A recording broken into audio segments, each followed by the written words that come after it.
right, go for 10. Come on, put those hands together. Yeah. Pourquoi nous y sommes parvenus? Quel élément objectif nous avons pour établir un bilan? Comment ne pas se tromper en établissant un bilan? Si les hommes du monde, dans leur manière de fonctionner, à chaque fin d'année, que ce soit dans les entreprises ou dans les administrations, ils ont le devoir de faire un bilan. Ce n'est pas nous, fils et filles du royaume, que cela doit échapper. Comment arriver à faire donc un bilan qui soit tout à fait objectif et non de façon inconsidérée? Je vous invite à ouvrir avec moi la Bible dans l'évangile de Matthieu, le chapitre 25. Et je demande à Maxime et son équipe de mettre la diligence pour nous faire disparaître ce son. Vous avez demandé des appareils pour éliminer certains trucs. C'est l'occasion pour vous de démontrer votre compétence. On n'achète pas les appareils pour que ça soit rangé là. Et puis bon, maintenant que votre dextérité fasse la différence. Matthieu chapitre 25, à partir du verset 14. Ce texte nous a servi de point d'appui, texte de base, au niveau du séminaire que nous avons eu avec le docteur Nyanchou. Dieu me met à cœur à nouveau d'en parler, surtout en ce jour qui est un jour assez particulier et qui donne les opportunités aux prédicateurs que je suis. Je vais en profiter pour partager avec vous la pensée que le Seigneur me met à cœur en ce jour assez symbolique. Matthieu chapitre 25, verset 14. Il en sera comme d'un homme qui, partant pour un voyage, appela ses serviteurs et leur remit ses biens. Il donna 5 talents à l'un, 2 à l'autre et 1 au troisième, à chacun selon sa capacité, et il partit. Aussitôt, celui qui avait reçu les 5 talents s'en alla, les fit valoir. Elle gagna 5 autres talents, de même. Celui qui avait reçu les 2 talents en gagna 2 autres. Celui qui n'en avait reçu qu'un alla faire un creux dans la terre et cacha l'argent de son maître. Longtemps après, le maître de ses serviteurs revint et leur fit rendre compte. Celui qui avait reçu les 5 talents s'approcha en apportant 5 autres talents. Et il dit, Seigneur, tu m'as remis 5 talents. Voici, j'en ai gagné 5 autres. Son maître lui dit, c'est bien, bon et fidèle serviteur, tu as été fidèle en peu de choses, je te confierai beaucoup. Entre dans la joie de ton maître. Celui qui avait reçu les 2 talents s'approcha aussi et il dit, Seigneur, tu m'as remis 2 talents, voici, j'en ai gagné 2 autres. Son maître lui dit, c'est bien, bon et fidèle serviteur, tu as été fidèle en peu de choses, je te confierai beaucoup. Entre dans la joie de ton maître. Celui qui n'avait reçu qu'un talent s'approcha ensuite. Et il dit, Seigneur, je savais que tu es un homme dur, qui moissonne où tu n'as pas sémé, et qui amasse où tu n'as pas vanné. J'ai eu peur, et je suis allé cacher ton talent dans la terre. Voici, prends ce qui est à toi. Son maître lui répondit, serviteur méchant et paresseux, tu savais que je moissonne où je n'ai pas sémé et que j'amasse où je n'ai pas vanné. Il te fallait donc remettre mon argent au banquier et à mon retour, j'aurai retiré ce qui est à moi avec un intérêt. Ôtez-lui donc le talent et donnez-le à celui qui a les 10 talents. Car on donnera à celui qui a et il sera dans l'abondance. Mais à celui qui n'a pas, on ôtera même ce qu'il a. Et le serviteur inutile, jetez-le dans les ténèbres du dehors, où il y aura des pleurs et des grincements de dents. Que le Seigneur nous bénisse. Eh bien, comme je l'ai dit, nous sommes au terme de l'année 2017. Et pour nous, cette année, nous l'avons placée sous le signe du service chrétien. Précisément, servir Christ le Seigneur. C'est le moment certainement indiqué pour établir un bilan au niveau de toute l'Assemblée par rapport à l'impact de ce thème sur la vie des frères et des sœurs. Cela va se faire certainement dans un autre cadre. Mais c'est aussi le moment de pouvoir chacun, pris individuellement, de faire son propre bilan et de tirer les conclusions.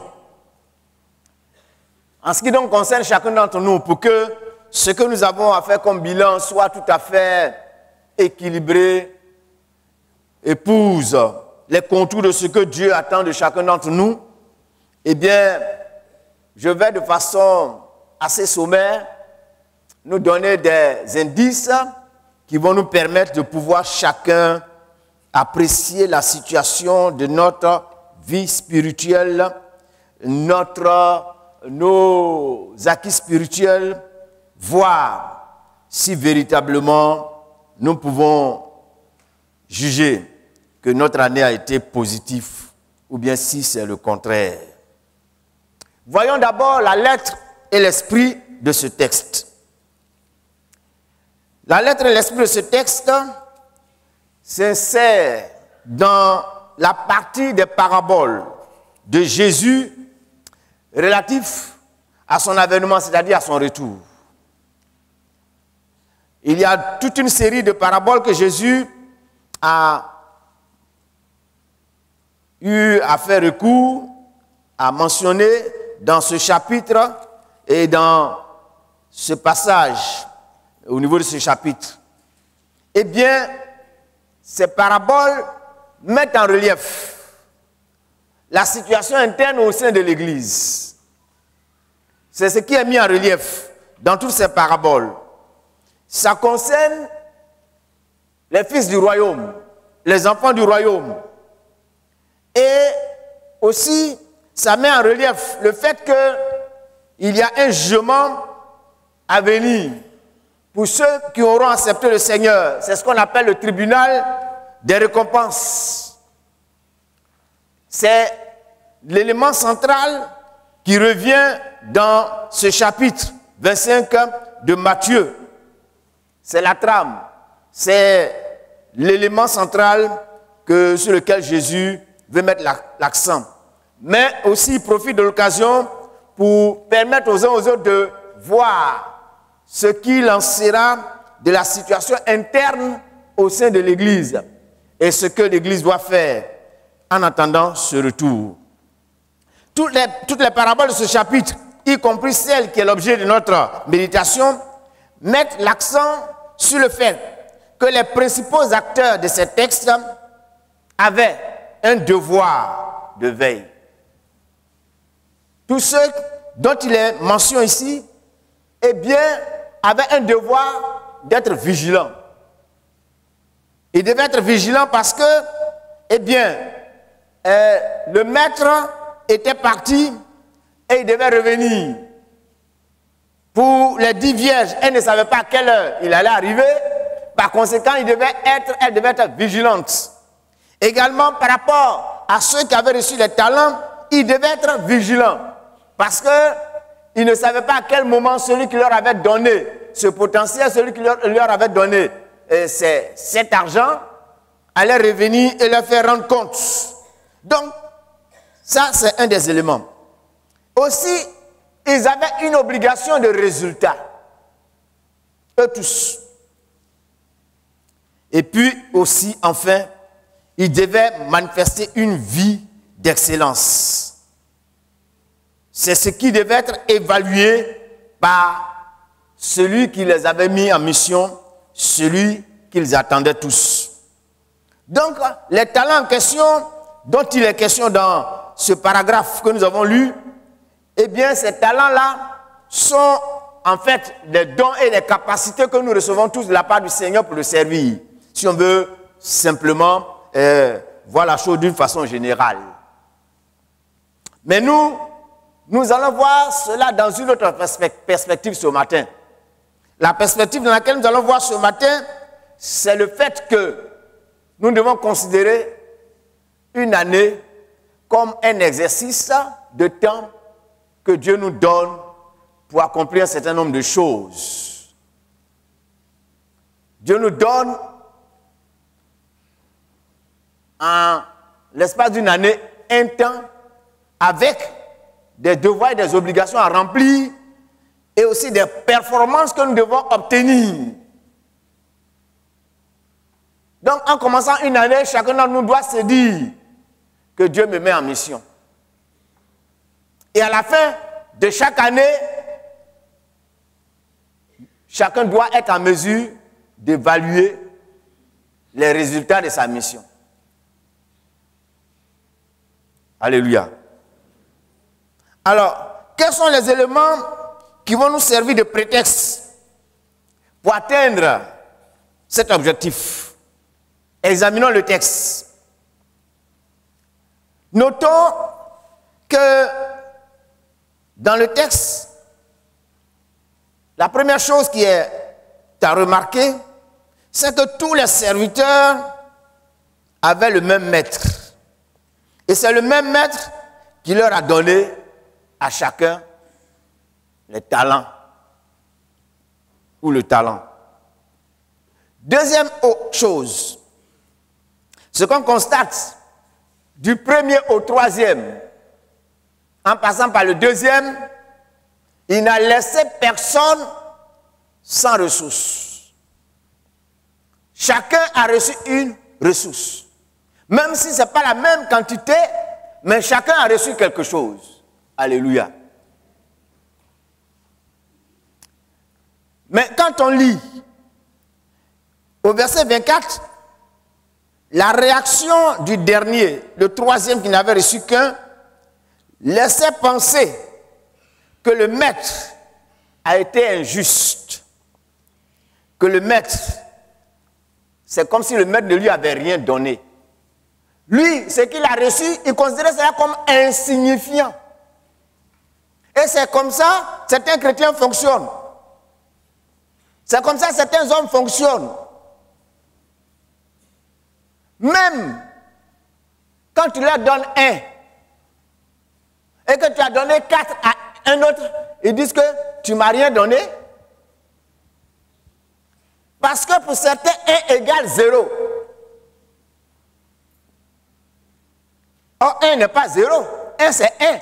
1, c'est que tu as aussi, tu as gagné. Ça, nous verrons ça tout à l'heure. Autre chose remarquable, c'est que le maître a été juste pour tous. Il a été juste avec eux tous. Pourquoi je dis qu'il a été juste avec eux tous?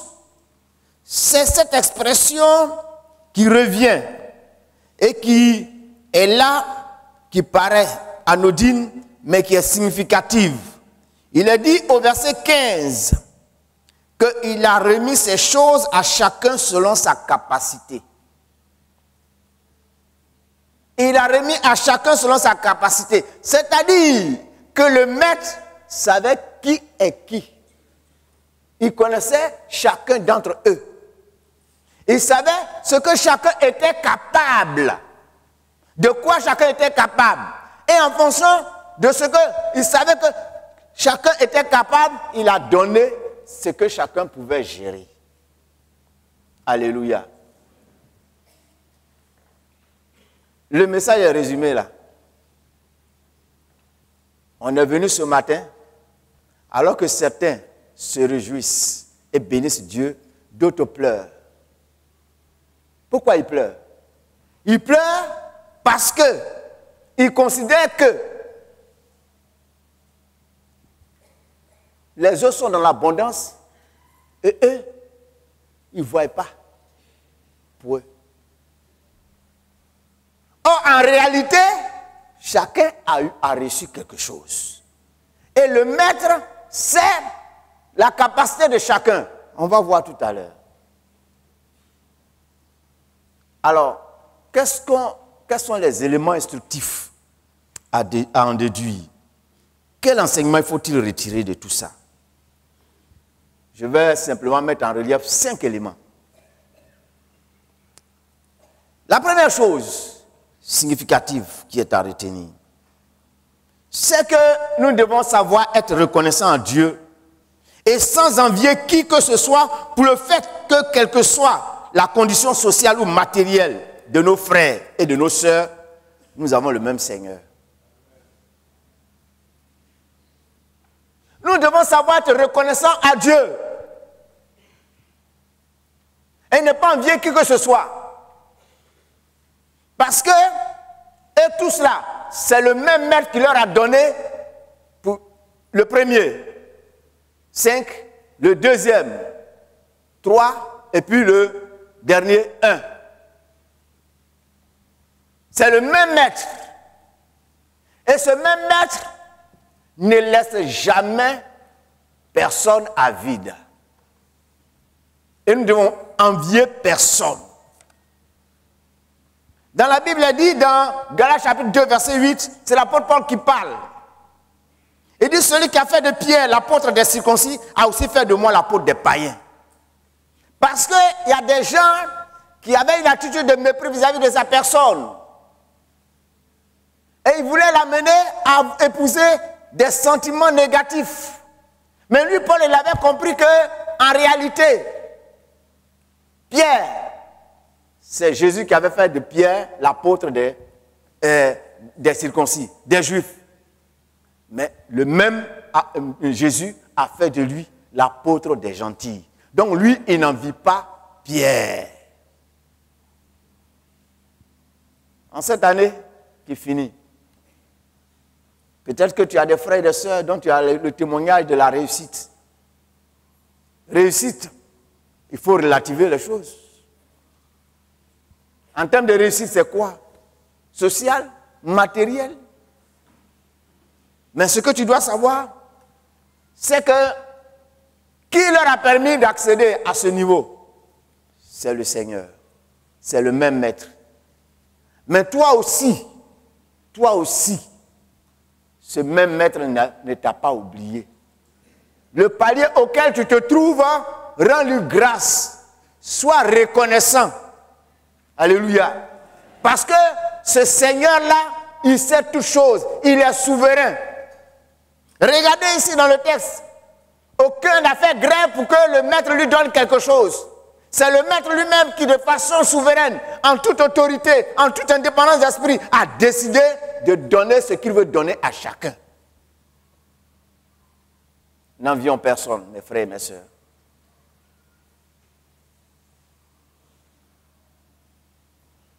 Oui, combattons dans nos cœurs contre toute envie, toute forme de sentiment, je pourrais dire, qui nous amènerait à envier qui que ce soit. Nous n'avons envié personne.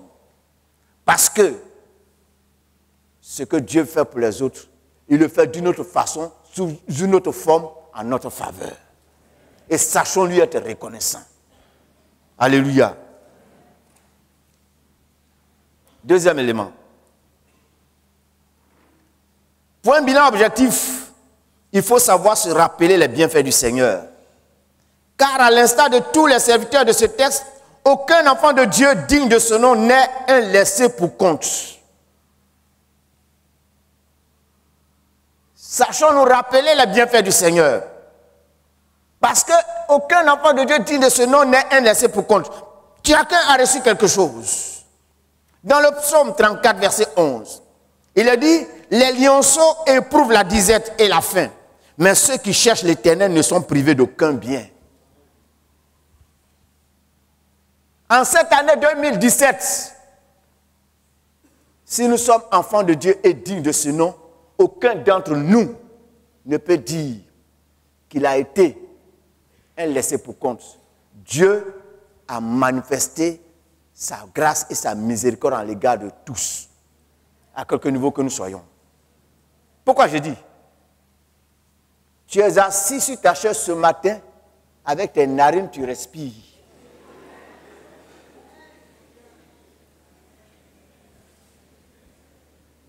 Il y a d'autres qui sont couchés dans les casiers, dans la morgue, dans le froid, inertes, secs.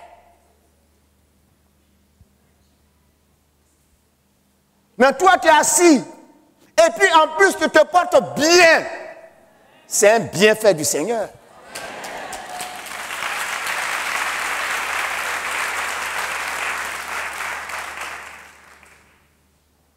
Toute l'année durant, le jour où tu n'as pas mangé, c'est que tu as décidé de jeûner.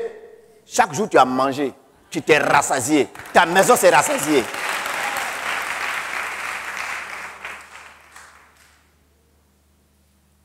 Il y avait des situations compliquées dans lesquelles tu te demandais où viendrait le secours. Et cependant, le secours est venu de l'Éternel.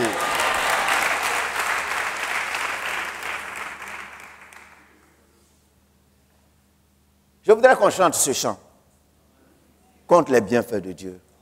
Quand le vol de la tempête vient à assombrir ton ciel bleu, au lieu de baisser la tête, compte les bienfaits de Dieu.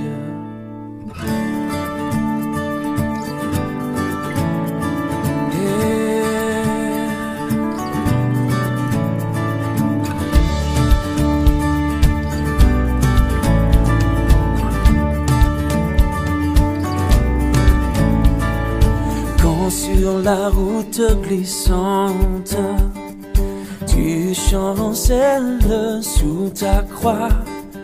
Pense à cette main puissante qui t'a béni tant de fois. Compte les bienfaits de Dieu, mets-les tous devant tes yeux, et tu verras en adorant combien le nom en est grand.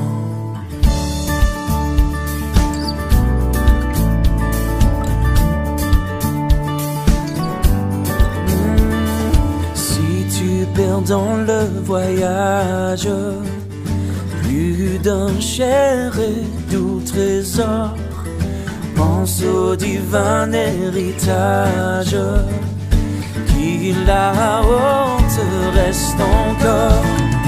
Compte les bienfaits de Dieu, mets-les tous devant tes yeux, et tu verras en adorant combien le nom en est grand. Compte les bienfaits de Dieu, mets-les tous devant tes yeux, et tu verras en adorant combien le nom en est grand.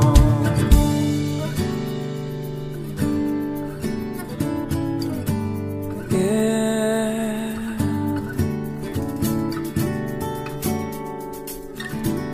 Compte les bienfaits.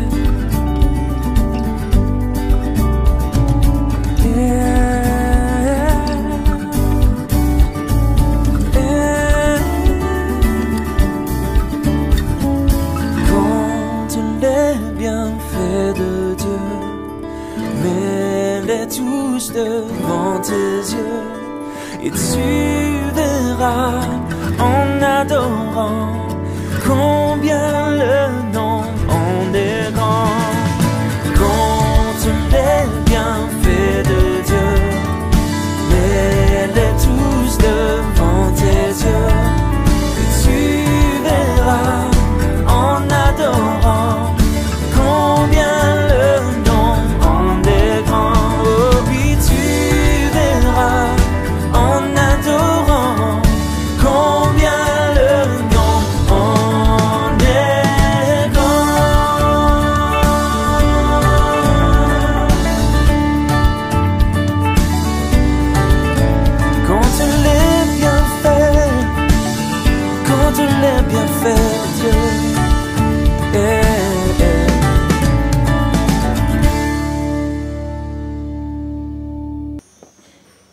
Cela te donnera la force de continuer la course.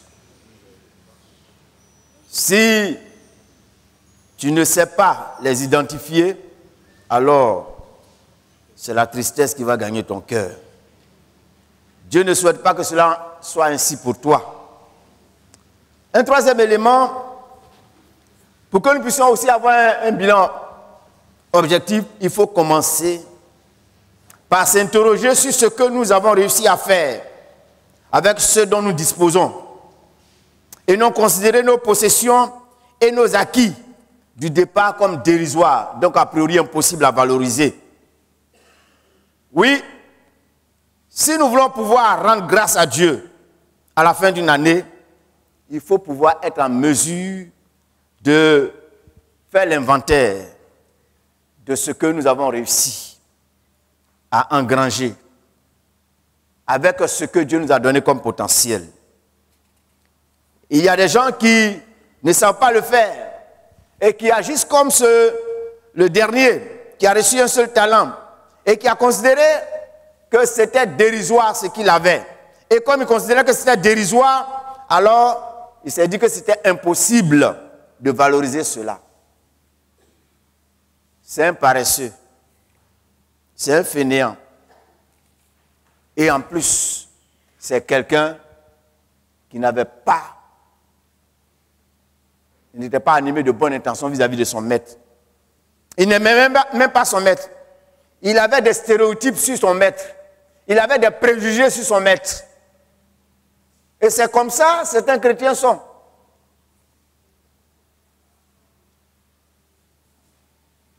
Moi-même, quand je les vois, comment ils parlent d'eux-mêmes, c'est à la limite même du mépris même. Ils ne se valorisent pas eux-mêmes. Ils ne se donnent pas de la valeur eux-mêmes. Et ils ne donnent pas de la valeur à ce que Dieu leur met entre les mains. Peut-être que tout au long de cette année, ta joie a été terne parce qu'en réalité, tu n'as pas su apprécier à sa juste mesure, à sa juste valeur, ce que Dieu t'a confié comme potentiel. C'est là une des raisons qui explique le fait que tu sois triste, nonchalant, que tu ne sois pas heureux. Les vrais chrétiens sont des gens heureux. Pourquoi ils sont heureux? Ils ne sont pas heureux à cause de leur conquête. Ils ne sont pas heureux à cause de leur possession matérielle. Ils sont heureux parce qu'ils ont une bonne perception du Dieu qu'ils suivent.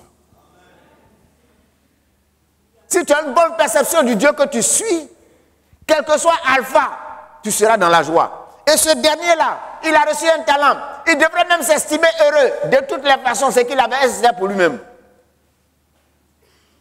Chers frères, chères sœurs, quelle que soit la condition dans laquelle nous sommes, considérons-nous comme des gens qui ne méritent rien et à qui on a fait une faveur. On nous a fait une faveur. Dieu nous a fait une faveur. Dieu te fait une faveur en te permettant de boucler une année. Ce n'est pas parce que tu t'es soigné que tu étais en bonne santé. Il y a des gens qui avaient tout l'argent du monde pour se soigner dans les meilleures cliniques, mais ils sont morts cette année 2017.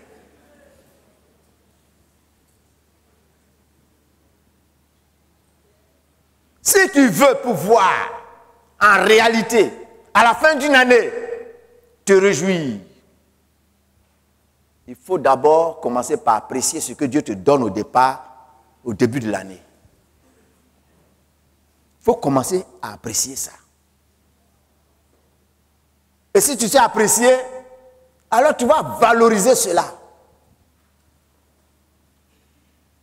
Dans Ecclésiaste chapitre 11, je vous invite à lire ce texte. Verset 4. Il est écrit ceci. Jette ton pain sur la face des eaux, car avec le temps tu le retrouveras. Donne-en une part à 7 et même à 8, car tu ne sais pas quel malheur peut arriver sur la terre. Quand les nuages sont pleins de pluie, ils la répandent sur la terre. Il ne faut pas rester au stade des intentions seulement. Et si un arbre tombe au midi ou au nord, il reste à la place où il est tombé. Celui qui observe le vent ne s'aimera point. et celui qui regarde les nuages ne moissonnera point. Comme tu ne sais pas quel est le chemin du vent, ni comment se forment les eaux dans le ventre de la femme enceinte, tu ne connais pas non plus l'œuvre de Dieu qui fait tout. Dès le matin, sème ta sémence, et le soir ne laisse pas reposer ta main, car tu ne sais point ce qui réussira, ceci ou cela. Et si l'un et l'autre sont également bons. Chers frères, si ce monsieur-là, le troisième, avait compris ce principe qui consistait à faire confiance au maître qui t'a donné un, et de toutes les façons, ceux-mêmes qui ont pu valoriser ce qu'ils ont reçu, qui leur a permis de valoriser ce qu'ils ont reçu. Ce n'est pas leur savoir-faire, ce n'est pas leur intelligence, mais c'est la grâce du maître. Il y a des gens qui peuvent dormir sur une mine d'or, mais ils seront toujours pauvres et éternellement pauvres. Excusez-moi de parler ainsi, mais je parle ainsi pour révolter un peu les Africains. Et ça, c'est les Africains. Ça, c'est les Africains. Les 3/4 des richesses du monde sont en Afrique. Et on est assis dessus. Et puis c'est nous qui pleurons de misère et qui sommes prêts à traverser le désert, aller dans des bateaux de morgue et mourir dans la mer. On est assis sur les 3/4 des richesses du monde.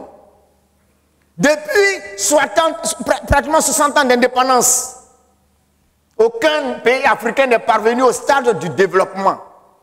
En 1960, on était au même niveau que la Corée.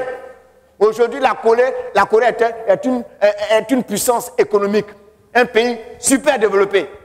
Ils fabriquent voitures et c'est dans les voitures qu'on roule. Et nous, on n'a même pas encore fabriqué une carrosse. Et on est toujours en train de pleurer. On est toujours en train de pleurer. Que le Seigneur nous aide. Et même dans l'église, c'est comme ça.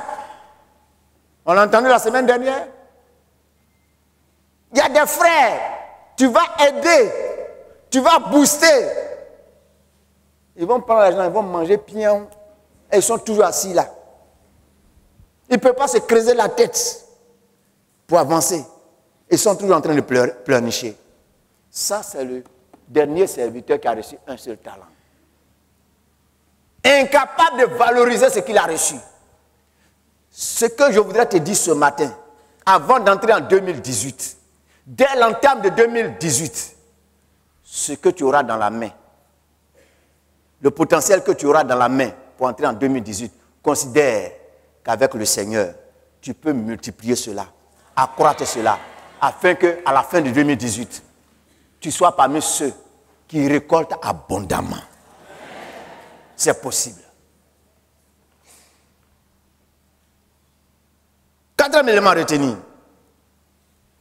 Pour éviter également toute aigreur, quant au potentiel ou provision à nous accorder par le Seigneur, il faut garder à l'esprit qu'il sait ce que nous pouvons gérer avec les contraintes que cela suppose. L'expression du verset 15, à chacun selon ses capacités. Le maître a donné, non pas parce qu'il aimait le premier qui a reçu 5, plus que les autres, ni le deuxième, et qu'il méprisait le dernier. Mais il a donné parce qu'il connaissait de façon intrinsèque les capacités de chacun d'entre eux. Alléluia. Nous devons savoir que ce que nous avions à faire valoriser en 2017, la posture dans laquelle nous étions en 2017, Dieu l'avait permis parce que Dieu savait que c'est ce que nous pouvons gérer. Alléluia. C'est ce que nous pouvons gérer. Il y a des... Fermez les portables. La personne a oublié. On peut oublier les téléphones. Ça ennuie les gens. Hein? Voilà. Parfois, tu penses que tu as fermé, mais voilà. Non, la personne est en train de fermer. Continuons. Dieu sait ce que je suis capable de gérer. Regardez bien le texte de Luc chapitre 12.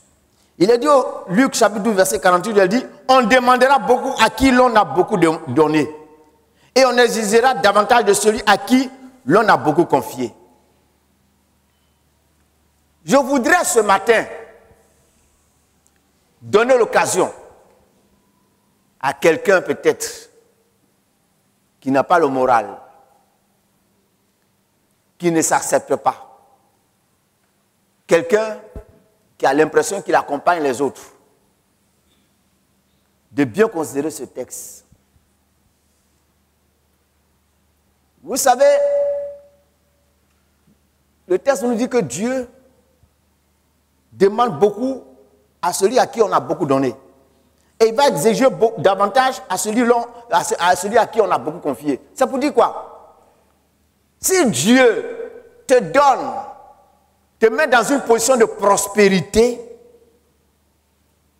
Dieu te donne une grande responsabilité par rapport à cette prospérité. Si Dieu te met dans une position d'élévation au niveau des responsabilités dans l'administration où tu es, dans ton aspect de travail, cela va de pair avec la responsabilité. C'est pas facile d'être responsable, hein?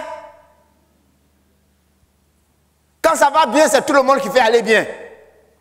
On dit généralement, la victoire a plusieurs pères, mais la défaite est orpheline.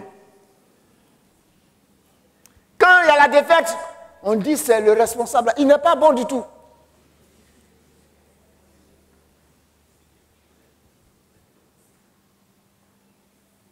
Alors, moi, si j'avais été même à la place du dernier, j'allais me réjouir.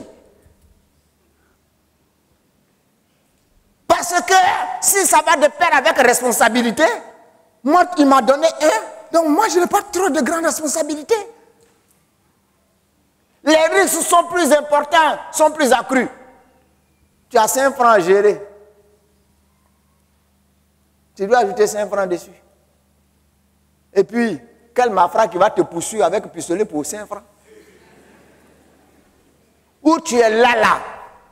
Peut-être que dans ton compte, tu as 25 000. Alors qu'il y a l'autre là dans son compte, il y a 30 millions. Et puis lui-même, quand il sort comme ça, on sent ça sur lui. Vous savez, où on est là, quand les gens marchent là, ceux qui sont les voleurs, les braqueurs là, ils ont un flair diabolique.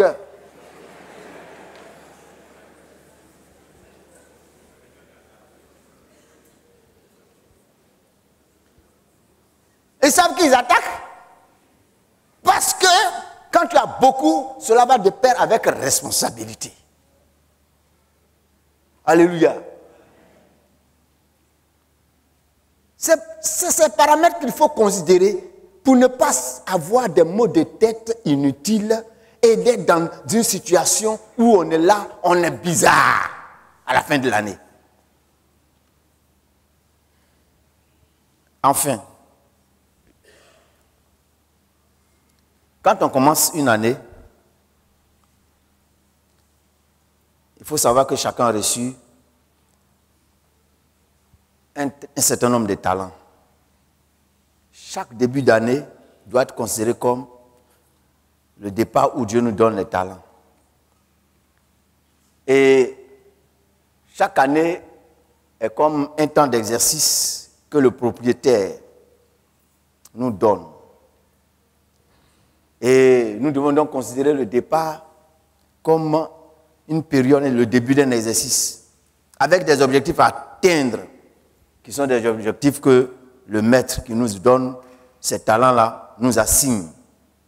Et nous devons savoir qu'à la fin, nous devons rendre compte.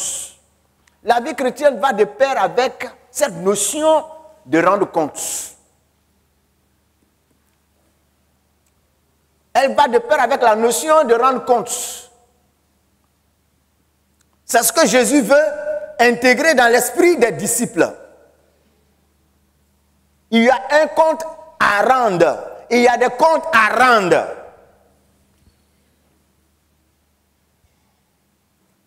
Et nous sommes parvenus à la fin de 2017. Nous allons commencer, Dieu voulant, 2018, demain. Mais Dieu a ses priorités. Dieu a ses objectifs qu'il veut atteindre. Aujourd'hui, le 31 décembre, suis-je en mesure de dire devant Dieu que véritablement, j'ai fait bonifier ce que Dieu m'a confié. C'est celui qui intègre cette pensée qui se donnera les moyens d'engranger des succès. Vous savez,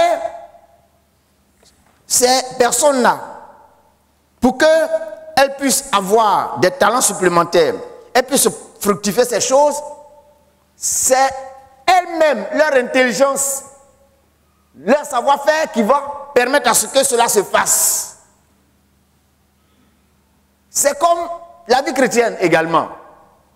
Il faut mener la vie chrétienne en faisant recours à son imagination. Il y a des gens qui vivent la vie chrétienne qui n'ont pas d'ambition, qui ne savent pas où ils vont, c'est-à-dire qu'on va à l'église, c'est tout quoi. C'est tout. Il n'y a pas d'ambition, il n'y a pas d'objectif à atteindre. Chers frères, chères sœurs, comme je l'ai dit, la vie chrétienne va de pair avec compte à rendre. À la fin de notre parcours terrestre, il nous a dit que nous allons passer au tribunal de Christ, d'après 2 Corinthiens chapitre 5. On va passer au tribunal de Christ. Nous passerons au tribunal de Christ qui est le tribunal des récompenses. C'est là que nous allons chacun recevoir selon la manière dont nous aurons investi ce que Dieu nous a donné, les talents que Dieu nous a confiés, notre service chrétien. Dieu va nous récompenser par rapport à tout ce qu'il nous a confié à gérer. Notre famille, notre foyer, ma femme, mon mari, les enfants que Dieu m'a donnés. Ah oui, Dieu va nous demander des comptes sur tout ça. Je me suis marié. Tu t'es marié. Dieu t'a confié une mission par rapport à cette femme-là. Qu'est-ce que tu fais pour que le but de Dieu soit atteint dans la vie de cette femme? Je suis marié. Qu'est-ce que tu fais pour que l'objectif de Dieu soit atteint dans la vie de cet homme? Non, ce n'est pas pour qu'elle t'accompagne et puis vous suivez à la queue.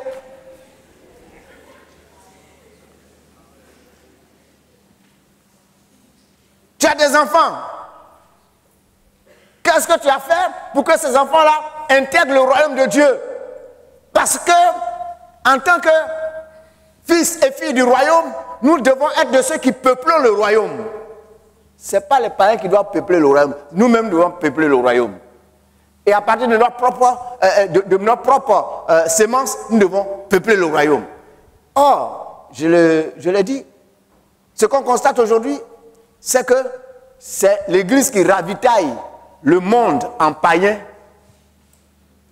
Or, c'est nous qui devons plutôt faire en sorte que nous puissions attirer les autres. Et même, de par notre propre, en notre sein nous-mêmes, peupler encore l'Église.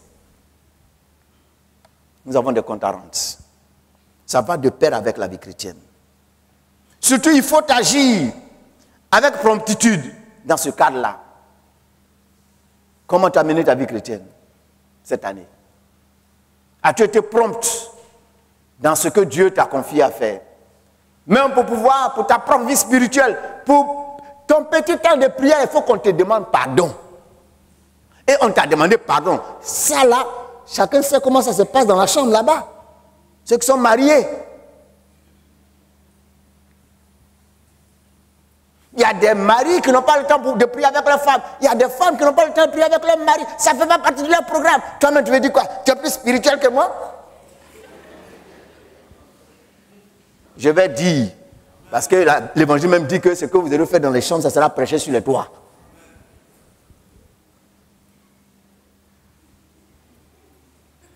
Par rapport à nos enfants, on n'a pas le discernement pour mener une action afin de les orienter vers Dieu. On ne s'entend pas pour pouvoir les canaliser et les conduire à Christ. Quand un veut apporter un peu de regard, tu es très dur avec les enfants. Tu es très dur avec les enfants. Pas pour mamie. On ne les voit pas grandir. Et ils poussent même la barbe. Leur poitrine est remplie. Et ils sont encore mamie, papou. Et on n'a pas réussi. Dieu nous demandera des comptes. Dieu t'a donné peut-être sur la terre 70 ans, 80 ans à vivre. C'est 80 ans, 70 ans, ou bien c'est 100 ans. C'est un mandat, un temps qu'il te donne pour que tu puisses remplir et que tu puisses véritablement atteindre des objectifs. Ce n'est pas pour que tu sois en train de regarder. Et moi-même, j'ai vécu un peu longtemps. Hein? Tu as vécu longtemps. Tu as fait quoi de tes longtemps là? En quoi est-ce que ton longtemps là est productif? Quand il va te rappeler dans sa maison pour que tu rendes compte, qu'est-ce que tu vas lui présenter? C'est ça. On a commencé janvier 2017. C'était la joie. Merci Seigneur, tu m'as permis de rentrer dans une nouvelle. Je te bénis, je te loue. Tu es rentré dedans. 2017, tu as fait quoi? Tu as fait quoi? En quoi est-ce que cette année a été profitable pour Dieu? A été bénéfique pour Dieu? Quel bénéfice Dieu a retiré de toi en cette année 2017? Il ne t'a pas donné pour que tu vives, pour que tu puisses marcher, courir, aller dans toutes les directions, à ta guise. Il t'a donné ce temps pour que tu accomplisses un certain nombre de choses, un certain nombre de tâches. Aujourd'hui, on est le 31 décembre. Dieu va te demander des comptes sur la manière dont tu as géré cet exercice de temps qu'il t'a accordé.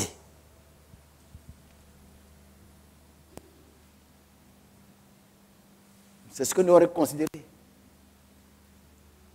Et cette pensée m'est venue sur le cœur pour que cela nous serve d'élément de réflexion avant de rentrer en 2018.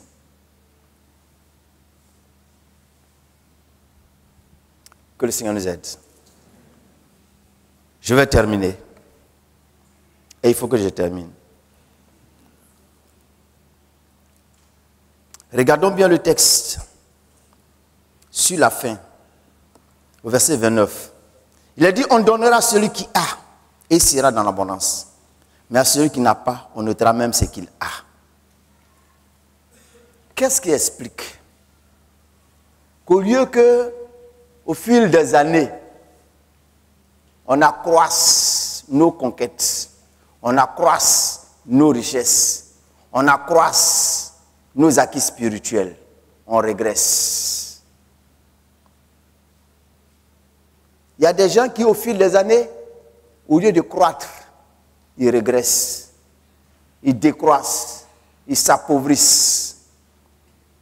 Il y a beaucoup de chrétiens, quand vous les connaissez au départ, ils étaient des gens chauds, bouillants, zélés, pleins de qualités spirituelles. Et avec le temps, on a comme l'impression qu'ils se déprécient.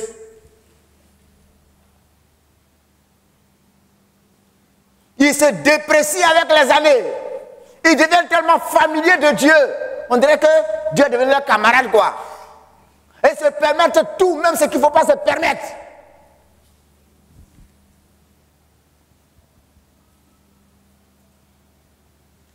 C'est le sens de ça. Quand on donnera à celui qui a, il sera dans l'abondance. Mais à celui qui n'a pas, on notera même ce qu'il a. Parce que chaque année, Dieu te met un potentiel entre les mains. Tu n'en fais pas bon usage. Et au fil du temps, Dieu va enlever, Dieu va enlever, Dieu va enlever. Et quand on va te voir, tu seras là à ta plus simple expression. Pauvre. Pauvre. Et certains, au fil des années, s'appauvrissent spirituellement parlant. Ce sont des sclérosés spirituels.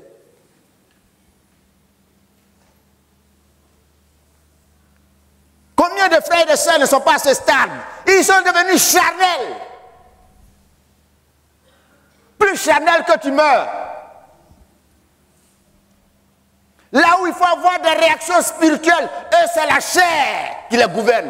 Et ils sont devenus pauvres. Ça, c'est la main de Dieu qui est en travail. C'est la main de Dieu qui est à l'œuvre. Or, le principe de Dieu, le vrai, le but, le projet de Dieu, c'est que d'année en année, nous accroissions et nous accroissions.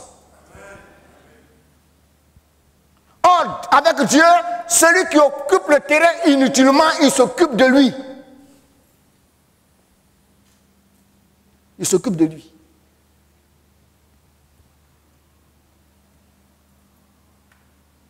Et la finalité, c'est quoi? Et le serviteur inutile, jetez-le dans les ténèbres du dehors, où il y aura des pleurs et des grincements de dents. Ça veut dire quoi? Dieu t'a fait honneur en te permettant d'expérimenter le salut en Jésus, en faisant de toi un racheté. Et ce plan merveilleux que Dieu avait conçu pour toi, tu n'en fais pas bon usage. Sur la fin, certains subiront le même sort que ceux qui n'ont pas reçu, n'ont jamais rien reçu de Dieu et qui n'ont jamais été en contact avec le Seigneur. Dehors, où il y a les pleurs et les grincements des dents. Chers frères, chères sœurs, Dieu te permet d'atteindre le 31 décembre 2017 et de commencer 2018. Considère que tu es en sursis. Tu es en sursis, comme à la justice. Il y a des gens, on dit, il est condamné à 2 ans de prison avec sursis. C'est-à-dire que il est libre, hein? Mais s'il recommence là, la prochaine fois on l'attrape et puis on le met dedans. Dieu te fait une grâce. Quand bien même que tu as été médiocre en 2017, la grâce et la miséricorde de Dieu se manifestent à ton égard en te prolongeant la vie, en te donnant une année de sursis pour améliorer les choses, pour arranger les choses, pour être dans les normes de ce que Dieu veut que tu sois.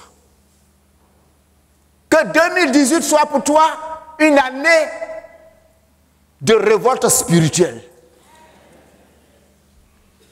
Une année où tu cherches à rattraper le temps perdu. Parce que la réalité des années qui s'écoulent, c'est quoi? Chaque année nous rapproche un peu plus de la mort. Et quand on est mort, on n'a plus le temps de rattraper quelque chose. La mort, ça veut dire que c'est fini. Qui sait qui d'entre nous partira en 2018?